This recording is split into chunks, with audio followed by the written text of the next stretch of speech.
Right, hello and welcome to this evening's paint along.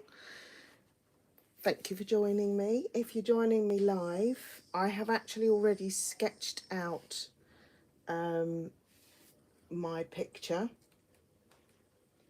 I'm just checking that you can hear me.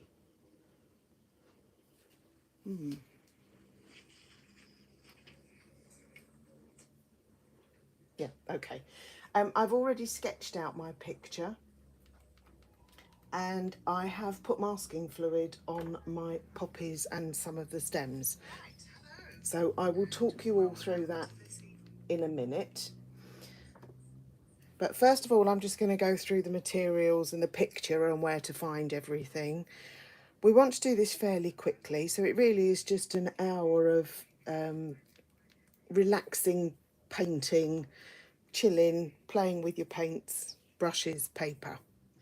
So I hope you enjoy it.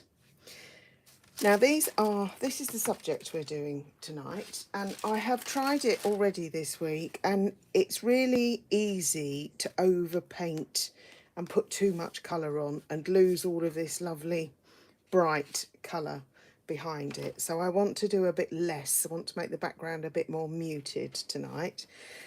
If you want the reference and the line drawing, then head over, there's a link in the description to my community at Julie Ford Art. There's a link in the description, and you will find, you don't need to ask for access, you can get straight in and you'll find the photograph and the line drawing there. So I'm painting A4 size, my photo is A4. It just makes things so much easier. And the line drawing, the printout for the line drawing is also A4. I don't have it to hand at the moment because I actually did this one freehand. I am painting on Saunders Waterford. It's high white, it's hot pressed, so it's smooth. It's 300 GSM, £140. So any sort of paper that is that weight will work. Now this is a block, so it's gummed on all sides, and then there's a little gap here that you can slide something in to peel the paper off. And the reason I'm using a block is because I don't have to tape the paper down. So it's just a bit of a time saver, really. I have my usual colours, which are, these are Sennelier, a cool yellow and a warm yellow. So a cool and warm of each colour, each primary. So a lemon and a sort of cadmium type yellow. This is a phthalo blue, an ultramarine, a rose madder or any sort of quinacridone pink will do. This is Sennelier red, which is similar to your cadmium red. And two earth colours, a raw umber and a burnt sienna. Now, the one thing I do have that I don't normally have is I treated myself this week at Tyndall's Art Shop, where I'm teaching, in Cambridge, where I'm teaching soft pastel workshop next summer. I treated myself to a Daniel Smith phthalo yellow green because it gives the most bright and luminous green. Now, I have bought some of these, what do you call them? They are watercolour bookmarks, and I'm using them to map out my colours, and I'm doing it by manufacturer, so that I've got a reference and I can go back and find out what colours they are when I want to refill them. So these are the Daniel Smith greens, which are just beautiful, but I don't want to use lots of them for my demonstrations. So I have drawn this out by hand, and I don't know if you can see it because I've masked it and it's very faint. But if you want to use masking fluid, because it's quite hard to paint around your flowers, if you're going to use masking fluid, use an old brush, use a bar of soap, wet your brush, put your brush through the soap first, and then when you come to wash it off, it should wash off easily. But don't risk using a really good brush to do it, because you could end up ruining it. I've got a piece of paper to test my colours on. I've got a selection of brushes, mostly one big flat and a few rounds and a rigger. Bit of kitchen roll. I've got my plate and another mixing palette in case I need it. And although they're poppies, I'm sticking with this basic colour palette. It's called a split primary because you end up with a harmonious painting if you stick to a few colours, and you get to know what these colours will and won't mix for you, so it really helps. So if you're watching on recording, you can pause and put your masking fluid on, or you can follow along and come back and paint later.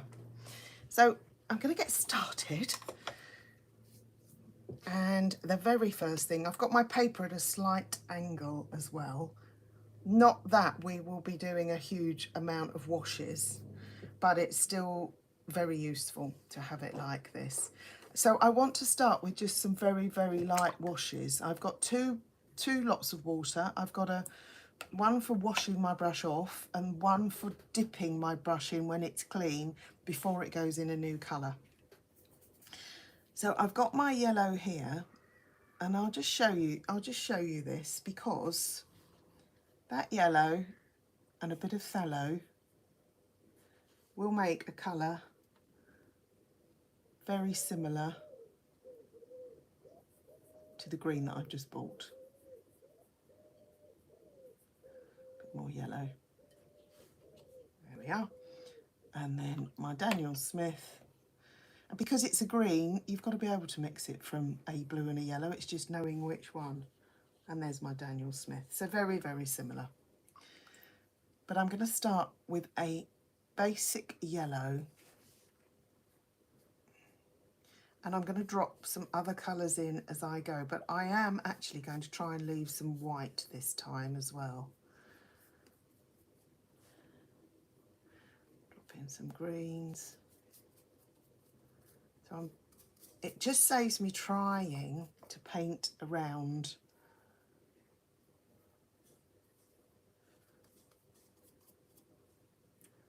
my flowers if they are masked.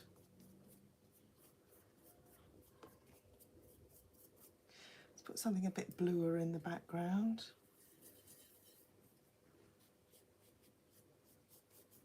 I'd like to have my light coming in from one place. It's drying so quickly because of the weather. So let's get some more water. Work quickly. One side a bit more in shadow. I can paint over this, don't forget. Oh, I've painted a bit over my poppy already.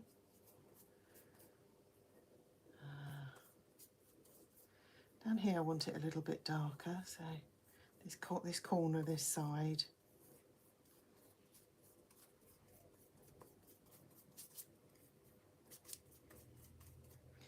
It's very hard to get enough water on here to get the colours to flow.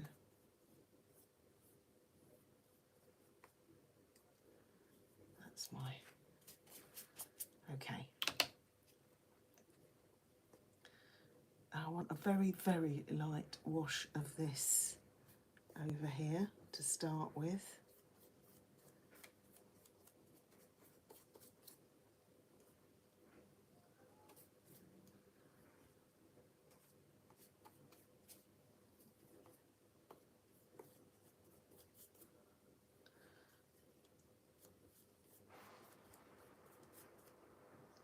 Very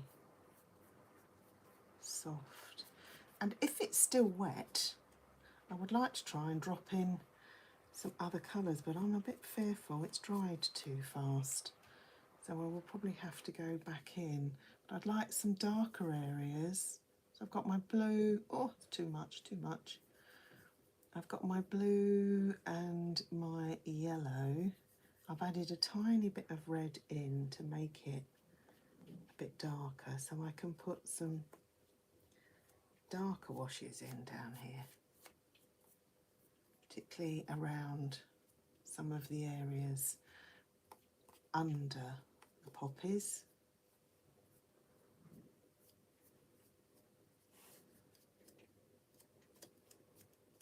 Take that water off there or run back. There's some shadows under here. Now, see, what I haven't done is left any white paper to put my blue flowers in. So there we go. If you can think of that, I might be able to lift some areas out still. Yeah, I can. It's still a little bit wet, so let's try just so I can add in a few little blue flowers. There we are. That'll do. I like what's happened here, actually. Most of it's accidental, but I quite like that. Yeah, that's okay. I'm just going to lift off this wet down here so it doesn't run back and give me too many cauliflowers. Not that it would matter in the leaf area.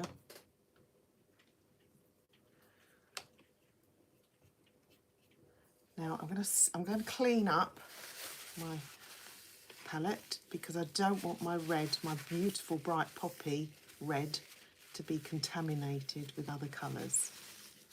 So let's get rid of that. Oh, we have rain.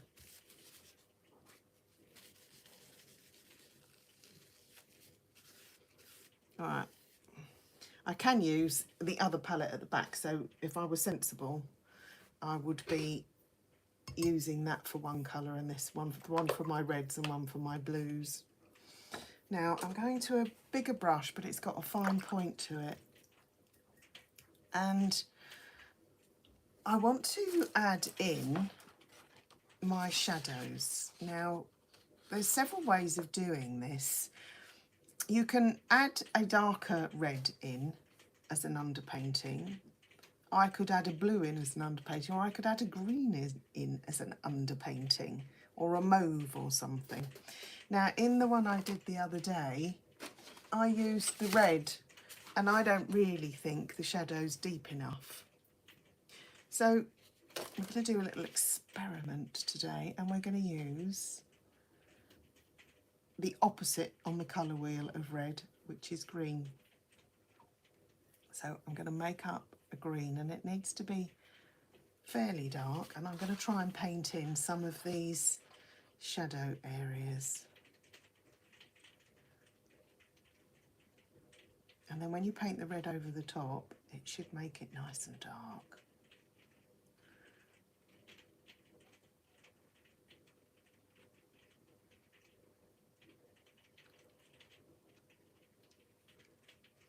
But using complementary colours, and complementary is the opposite side of the colour wheel, can make colours pop. If it all goes pear-shaped, it's a good experiment, isn't it? Now I need to soften that out there, but here there's some hard edges of shadow, and under here. Clean my brush off with a dry brush. I'm just going to go in and soften this edge. Okay, so I've got some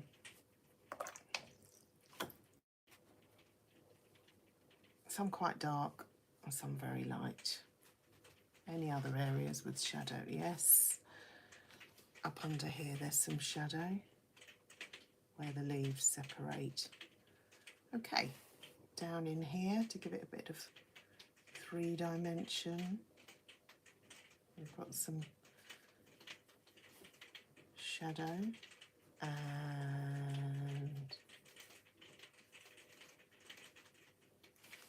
up here in this poppy.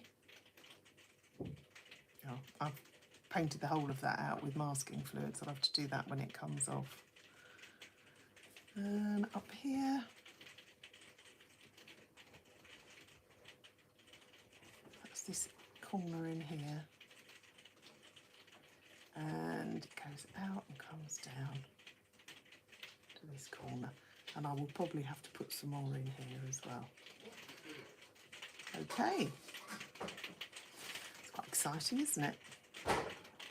Some of that colour there.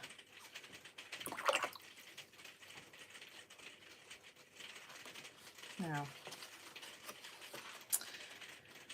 quite like the idea of doing a bit of negative painting, but if we do all negative painting, it is going to take forever. So let's just give you a little, let's just have a little try and see what we get with a little bit of negative painting. So negative painting means you are painting around something.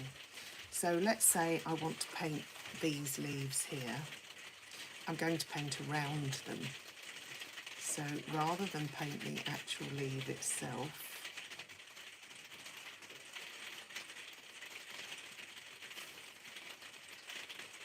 they're quite distinct, these poppy leaves.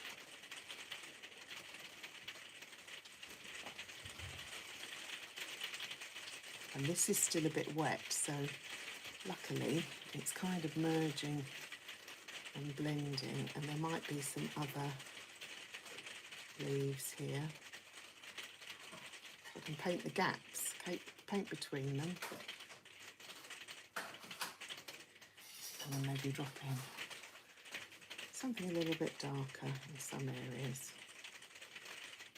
And I'm trying to be delicate, because if I overdo it at this stage,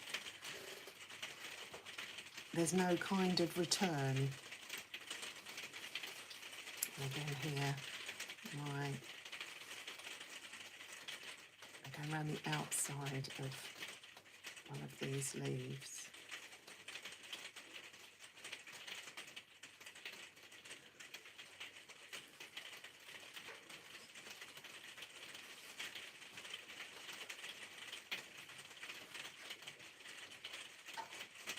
I think this is really hard to do, but I'd like to master it. It's going to take a lot more practice, but it's quite a fun technique to try.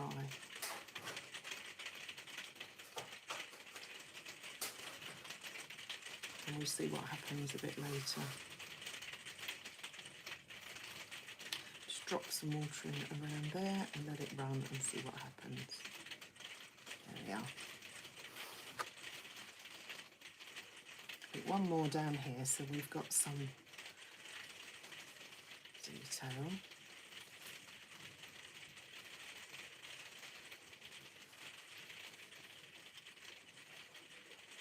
It's still quite wet, but that's all right. Just means it's going to be a little bit fuzzy.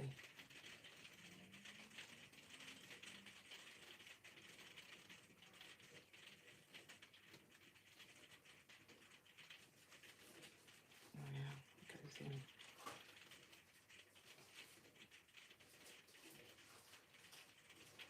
So I should have created a leafy type shape there, and I can sharpen that up later if I want to. But look at the mistake I've made. They're all going in the same direction. So what we can do about that is we can put something across to make it, cut it up a little bit, but we'll do that a bit later. So I've got to wait for this part to dry before I can take off my masking fluid. This might actually be dry enough, so I'm just going to use a bit of kitchen roll.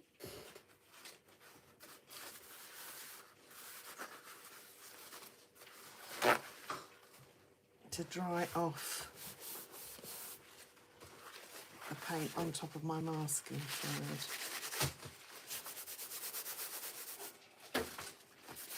Now the easiest way to get, oh, that's a green dot of paint there. The easiest way to get your masking fluid off is to use, if you're English, a rubber. If you're from the US, it's an eraser. So you can see how it lifts this masking fluid. Now this is good quality masking fluid. It's Winsor & Newton Art Masking Fluid. But make sure it's removable, because there is a permanent one. It actually says removable on it. There is a permanent one that you can't get off. And I did once try using one of those art masking fluid pens, and I found I couldn't get it off afterwards, and it ruined painting that I quite liked. So I've masked these out, and now I have the opportunity here to make these stems, light or dark, or a variation. But I have at least protected some of the paper. So this is good enough. If you do that, it should be able to then pull most of it off. Don't leave it on for too long. If you go away and leave it for a few days, you might not get it off. And I wouldn't recommend drying it with a hairdryer either. And it's hard to do this if you haven't got good quality paper, because cheaper paper is much more likely to tear.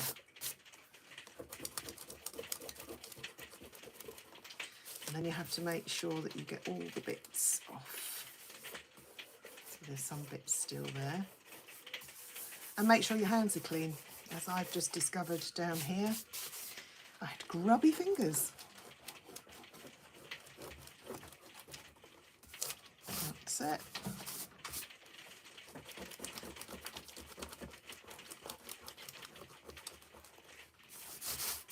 Okay, it's coming off. It's excellent, and it's not wet, so I was a bit worried it wouldn't dry in time.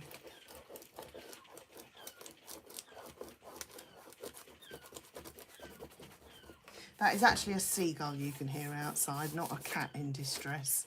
I know it sounds very strange. We do get foxes. Gosh, they're noisy. My dog likes to chase them out of the garden. Oh, I'm quite pleased with this. Do you know, it's always worth doing paintings a couple of times. The one I've recorded for next week, because we're away, is I've done that twice, and the second one came out better, because you always make mistakes in the first one. And actually, I normally make mistakes in the second one, but they're usually not quite so bad. But I think that's one of the nice things about you joining me on these evenings or events or paint-alongs. You learn by my mistakes, particularly if you watch first and then paint. If you're not doing it with me and I suddenly go, oh, that didn't work, you don't have to do it. Now, that looks all right, doesn't it? So let's see about my theory of complementary underpainting. So I've got quite a big brush, I've got clean water, I'm going in with my red, here we are, and I want a lot of pigment because it will dry lighter. So I've got my picture. I'm going to add in a little bit of this warm yellow because I want it a little bit more orange. So I've actually got another brush out so that I can do this and not waste all the red I've just put on the other brush. Oh, thank you, Sue. Yeah, the background she likes. That's lovely. So I can leave some white around the edge if I choose.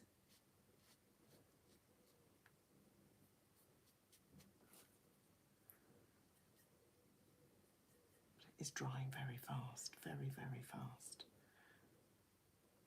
So I want to paint, avoiding my yellow bit in the middle. This is also a poppy up here.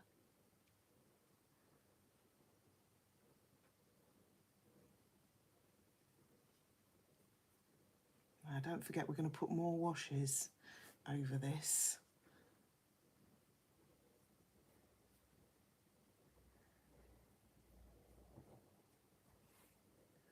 These kind of blend into each other down here. But there is a stem going through there. If I get it wrong, it doesn't matter, I'll paint it out. And I'm going to protect a little area down here that I didn't put in.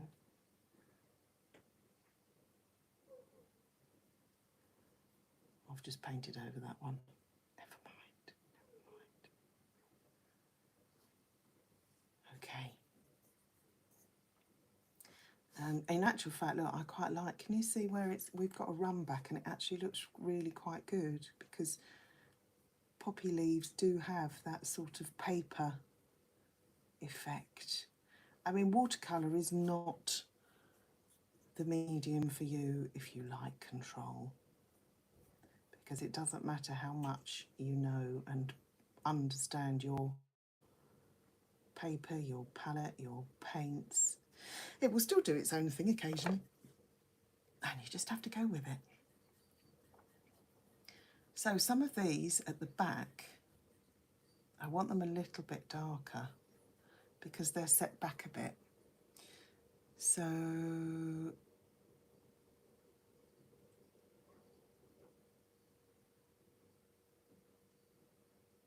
things that are cooler, so I've added a bit of blue in, will set back. We'll go backwards a little bit. So I'm going to put this shadow in here because I've painted over this one, and I'm doing it with a darker red, so you'll be able to see how that compares to what I did earlier. And just a few little touches,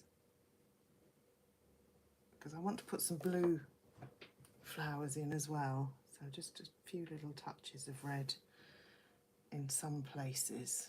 It's looking quite interesting. Right, wash my brush off, clean it off, and I'm going to go back into my red on its own this time. And I'm going to darken up some of the areas that I started with.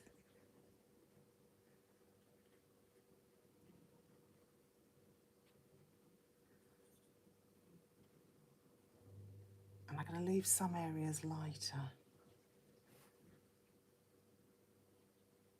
So I need to put enough pigment on to cover up the green so you can't see it's green.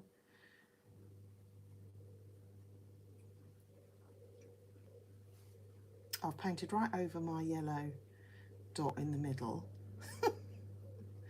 so that doesn't matter.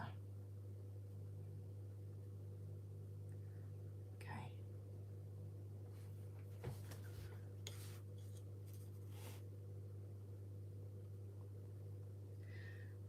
I will have to put that back on with gouache. That's what I did last time, painted right over the top of it.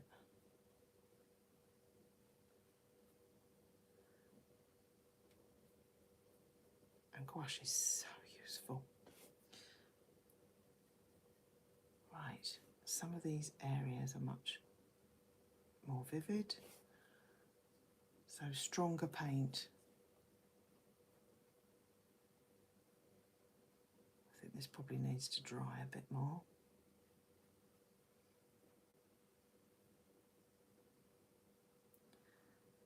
Okay, we can come back to that later.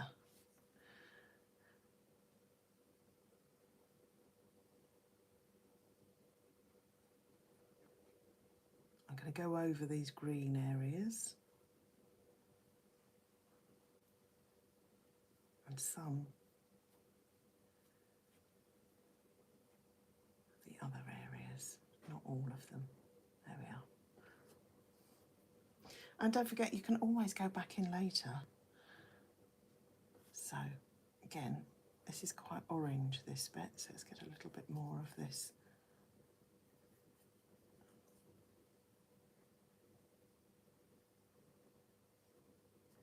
I'm going to paint right over that darker section. Okay, we've got some brighter areas around here, around this one. I think I've got some masking fluid that hasn't quite come off there. And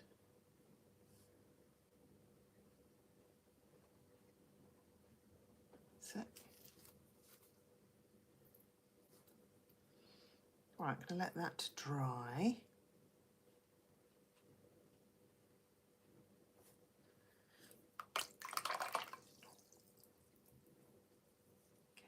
So you can see how this is affected, but obviously it's really pale. So I'm going to do some of these over here now because these are dry. So they need to be a little bit lighter. Now I have somewhere, this is quite a thin, it's like a Chinese script brush. So I'm going to put some of this bright green, and it is really luminous. So I'm going to add in just a tiny bit of this blue, because I want it to be slightly different from the background. It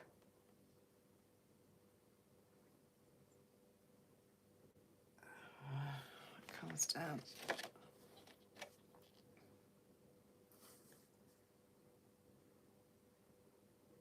And I'm going to drop in, while it's still wet, something a bit darker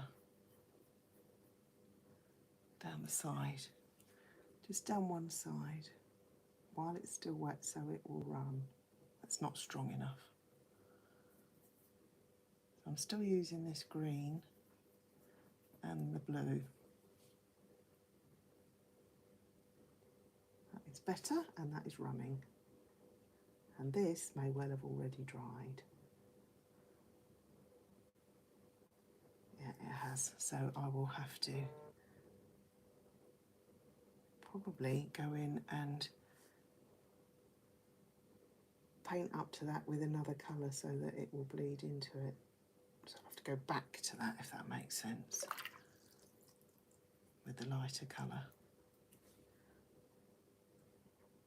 There we are. That's it, and that gets them to merge. That's actually quite effective, isn't it?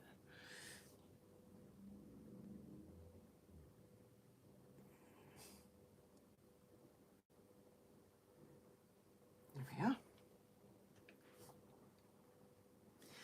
Now here, we can use that negative painting to paint into some of our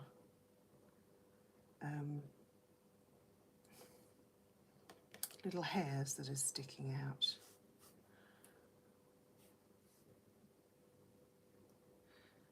Now this one actually goes right the way across the top of this one, I hadn't realised, so let's do that. There we are.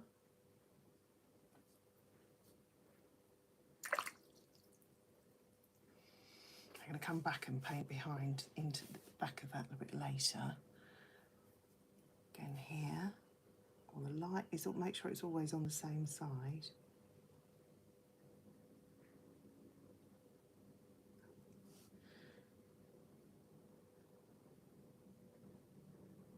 So negative painting again, this side.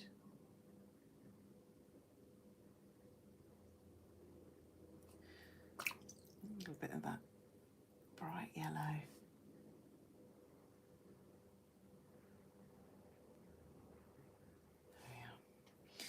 And this is actually quite a soft lemon here. Let that run, that's really pretty.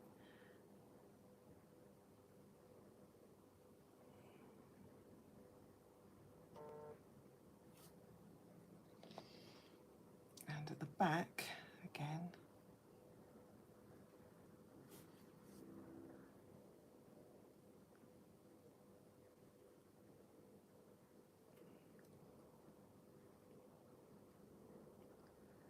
drop in some other colour to make that look a bit more believable. It's quite dark down here.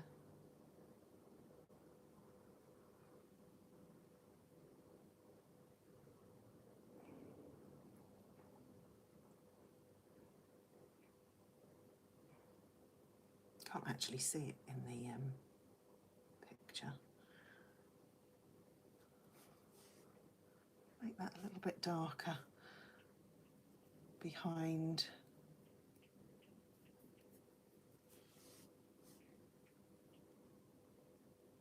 So it sits a little bit darker.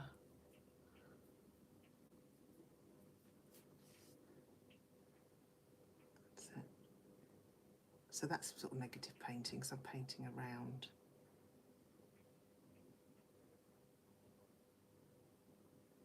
stem. Not very well, but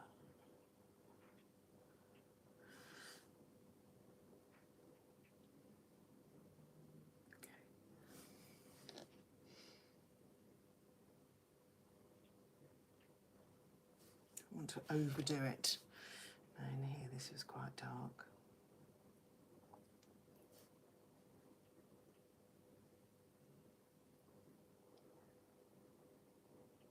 Just want a suggestion. I don't want it to look too done. There we are. Now, just checking to see if there's any questions.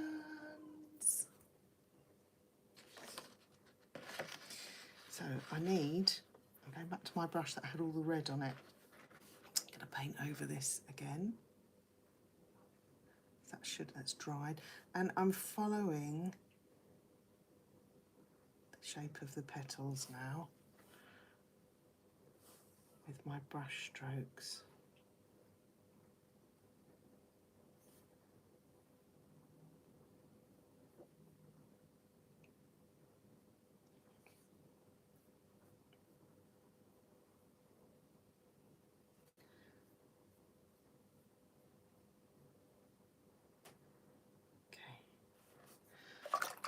Wash that off, dry it off, and just soften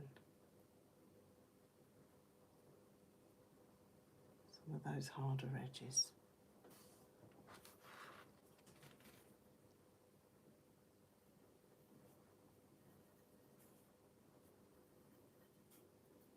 Mixing up some more red, some really vivid reds here.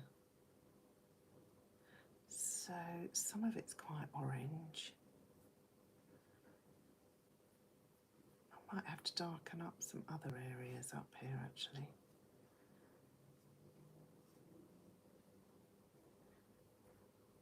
It's dried a little bit flat.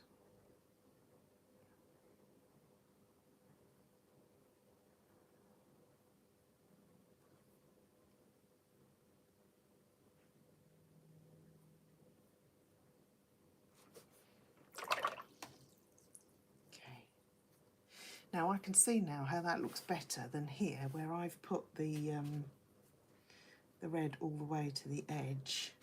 I should have left it orange. And taking the colour out just makes it more pink, which kind of isn't what I wanted to do. So let's see what happens if we add some of this in. It's all right, but I probably should have left it much paler like that.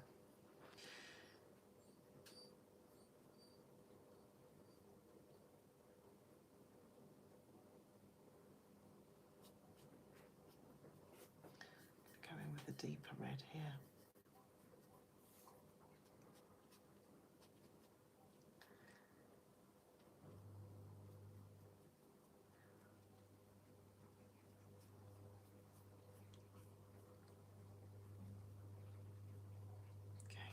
And they don't have to look perfect, do they? So I'm going to come over and I'm going to put in some more stems because I can always paint around them a bit later on. So these are quite dark here. Sticking with my same colours, but I'm adding in a little bit of the orange to make it a bit more muted. So I'm going to just pull this .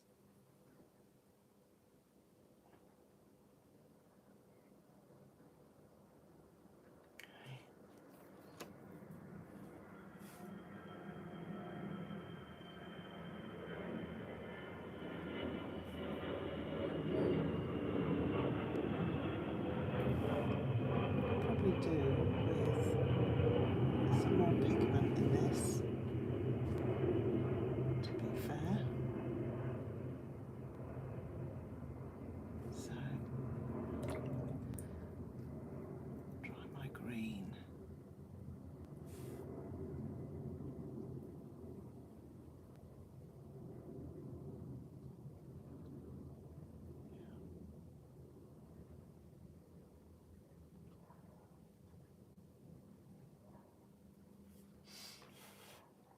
So these are quite interesting, these little seed heads. It's quite dark, that.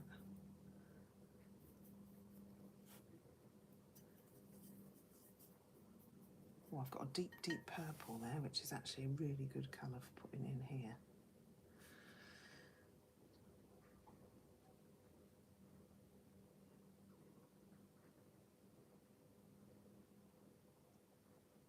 I'll have to put my yellow in later, as I said.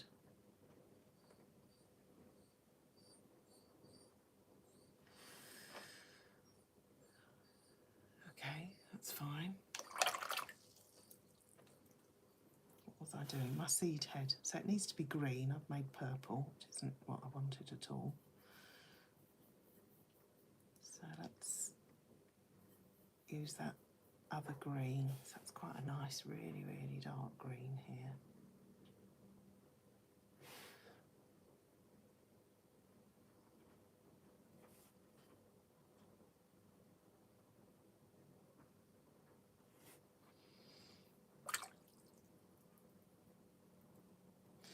Softer, it's a more sagey green, so I want it slightly different. So I'm using a different yellow. That's better. It's a different green. And I've got these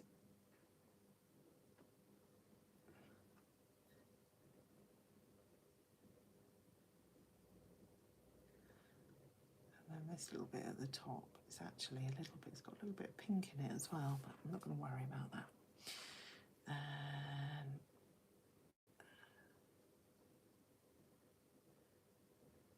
here we are. More water.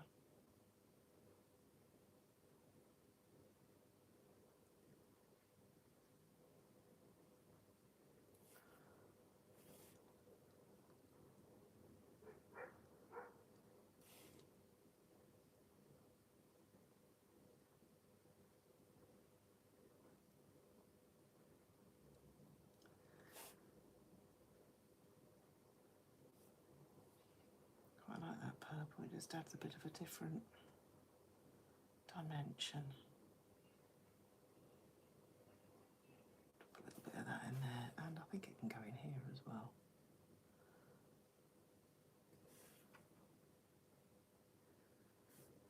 Yeah, why not? That's it. And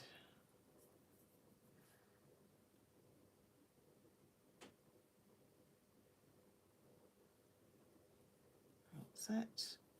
Needs to be more pigmented.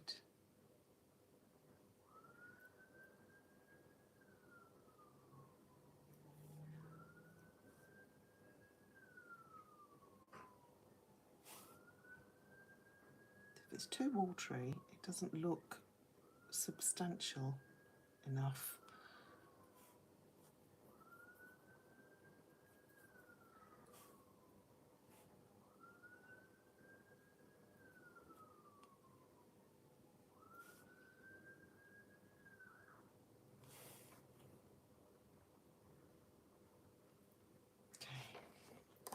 How are we doing?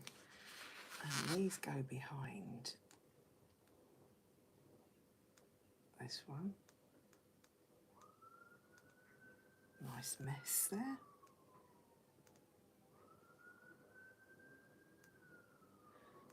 I'm on an office chair, and it's one of those ones that you can raise the seat on.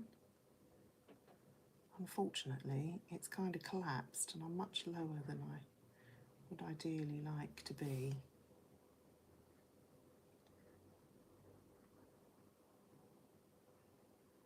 These are in slightly the wrong place. Never mind. Don't know how I managed that because they were one continuous movement. Oh, never mind.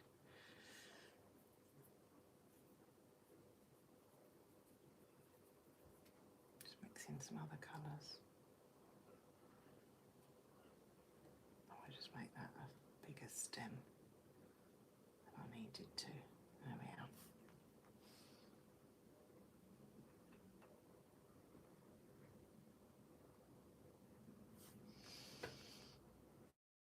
Okay. There is sort of a bit of a yellow tinge to this.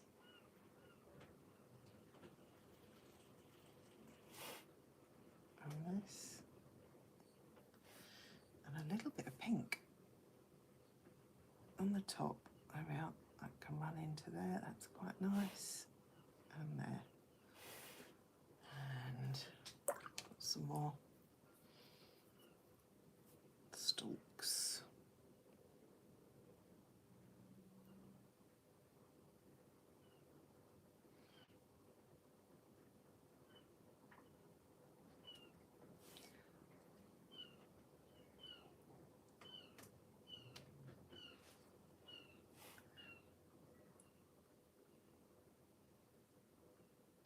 Got to go somewhere, haven't they? And these I haven't really made go anywhere. There we are. They need to look, some need to look like they're sitting in front and behind others. Right, what else do we have? This one goes across there. A dark, very dark one coming down here.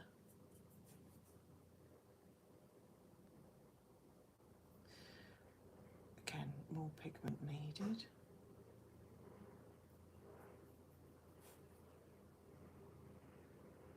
What's that?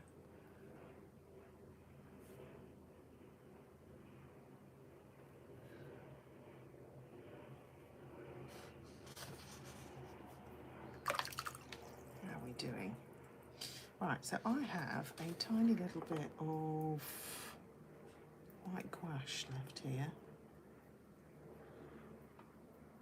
And I'm going to use it to paint in my yellow bit in the middle, because that should be yellow and it's not. So let's put that there.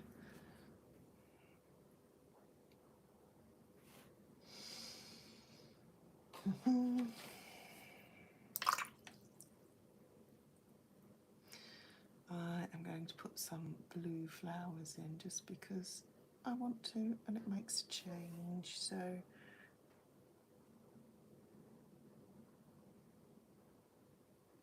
they're not any particular shape.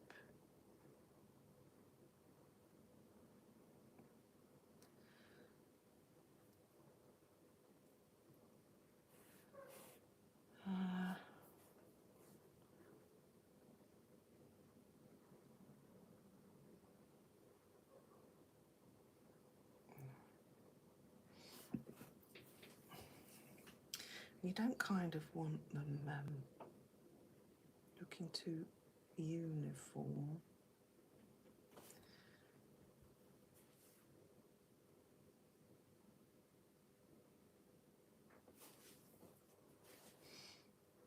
Don't even know what they're supposed to be, but I like the colours.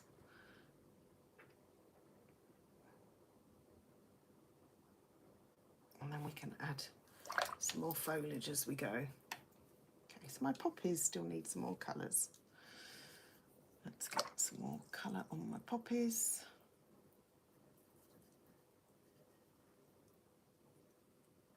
Now, where does it need it? Definitely here.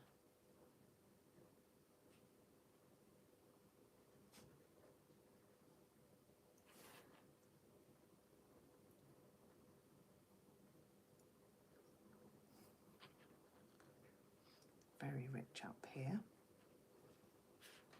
Beginning to lose my light. I've got a light on, but the nights are really drawing in now.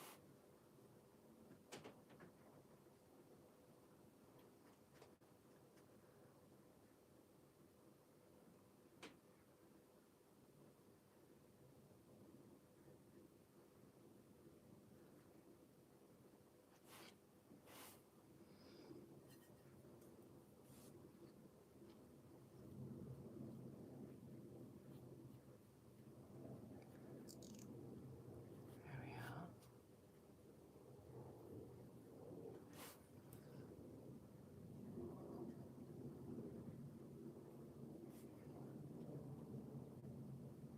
can't really see where I put the darker red on this one. You can't really see the difference in colour.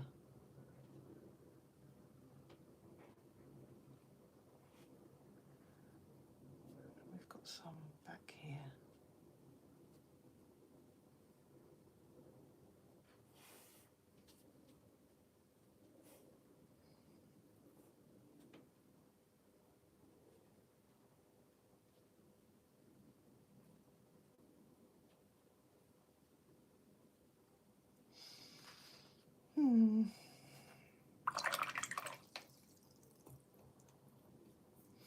Okay, so now I really want to put some more leaves and things in. So this time I'm going to paint them on rather than try and paint round them, which is really difficult. I'm going to try and paint some. The other one should kind of fade into the background. Because I said, didn't I? Oh, they all look the same. So going in with one green.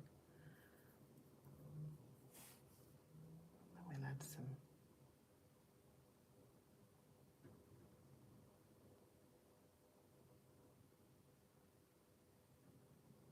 other bits, if it makes sense.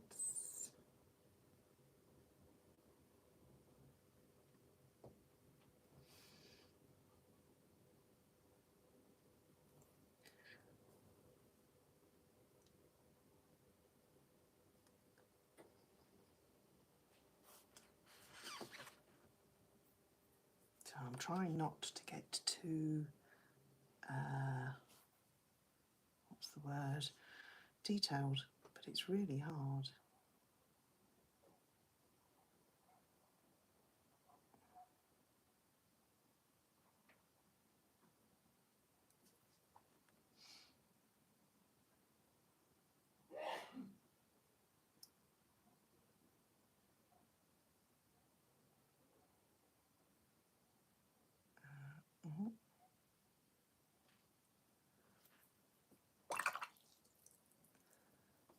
Just want to neaten that up a bit. It's going to run in, but that's okay. This probably needs a little bit more shaping.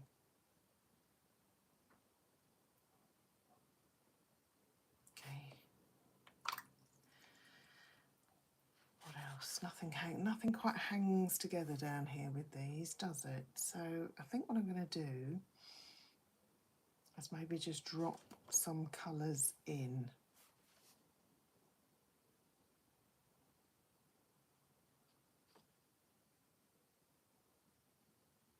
I didn't mean there, but that's what's happened.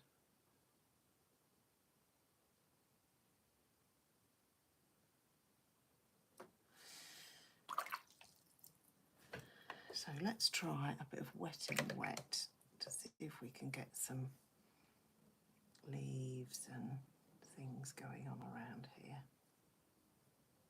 Draw some shapes in and drop some colours in.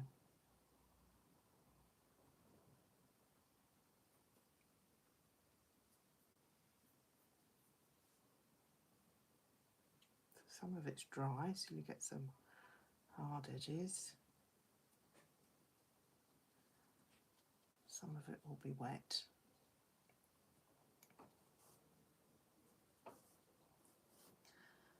Drop some darker stuff in amongst that and some brighter stuff.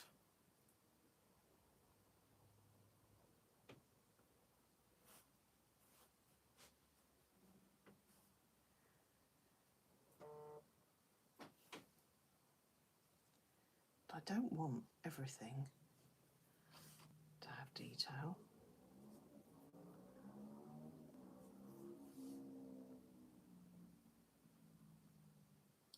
Need some variation in value. Getting that there. I quite like that really vivid green there. And probably overdone that, but never mind. Over here, let's do the same.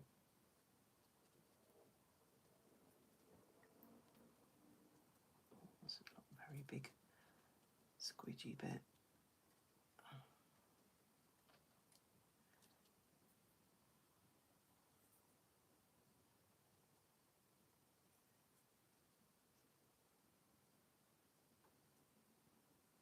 Some flicky bits. Some of these, they're almost turquoisey blue bits, but they're really, I think, quite pretty.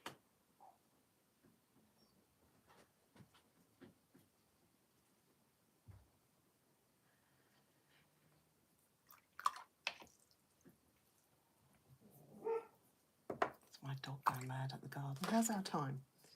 25 past. I think I'm actually nearly, very, very nearly done. So I put some white gouache on my poppy centre. Oh, he's angry, isn't he? Doesn't like those foxes. You only have to whisper the word to him, foxes, and he's off like a shot. Right.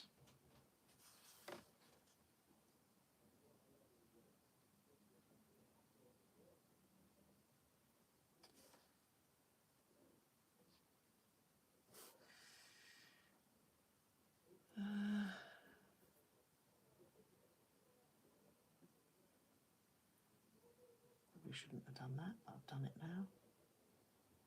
Just run in there.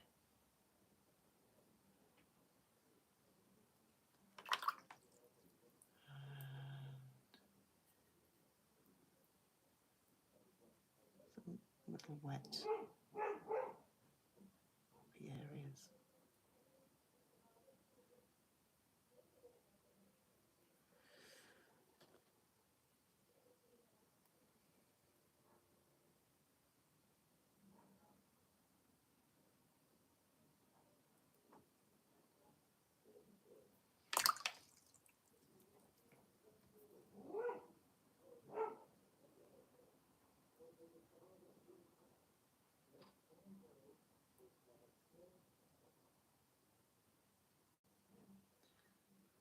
I'd quite like a little bit more. Something a bit darker in there again.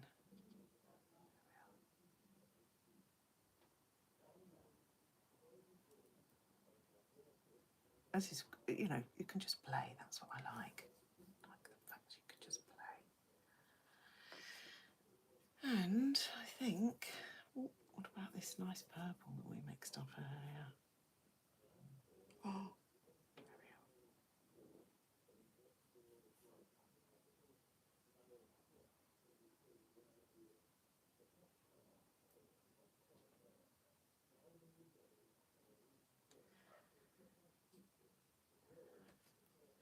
And I think I'm going to call that done. You could actually, I do this every week, you could just darken up those centre pieces. So I've got some dark blue, I've got some ultramarine, so they make them really purple, because you see how they will stand out a little bit more. Made my yellow run.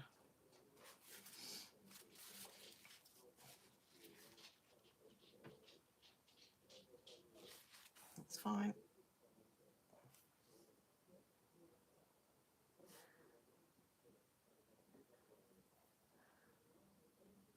Little wiggles, little.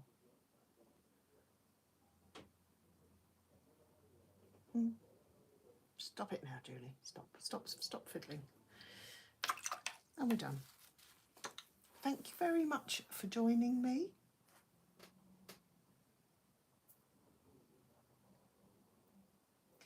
Mark Spark, never mind. You can watch it back and pause it and not make the mistakes I've made. Sue, you asked, it seems the paint needs to be thicker on the hot press paper. Is that true? It very much depends on what hot press paper you're using and what paints you're using. I think it's more to do with the fact that you need, some of these stems need to look very solid, so some are sort of quite watery still, and the ones that look thicker have more pigment in. But I don't think it's necessary. Your paints, I don't know what your paper's like either. So it's trial and error, that's the thing. Your paper's probably different to mine. Oh, you found it calming. That's nice.